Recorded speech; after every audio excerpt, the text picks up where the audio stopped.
2:10 പറയുന്നു, സർവ്വലോകത്തിനും ഉണ്ടാകാനിരിക്കുന്ന സദ്വാർത്ത നിങ്ങളെ ഞാൻ അറിയിക്കുന്നു. മിശിഹാ കർത്താവ് ദാവീദിന്റെ പട്ടണത്തിൽ നിങ്ങൾക്കായി പിറന്നിരിക്കുന്നു. മനുഷ്യരെ തേടിവന്ന ദൈവവും ദൈവത്തെ തേടിവന്ന മനുഷ്യരും ഒരുപോലെ കണ്ടുമുട്ടുന്ന ഒരു വേദിയാണ് ബത്ലഹേമിലെ കാലിത്തൊഴുത്ത്.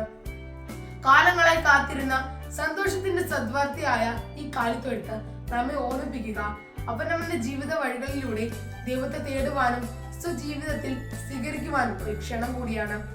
ഇന്നിന്റെ ഈ കാലഘട്ടത്തിൽ ജീവിക്കുന്ന നമ്മുടെ ഓരോരുത്തരുടെയും മുൻപിലുള്ള വെല്ലുവിളി എന്ന് പറയുന്നതും ഇത് തന്നെയാണ്.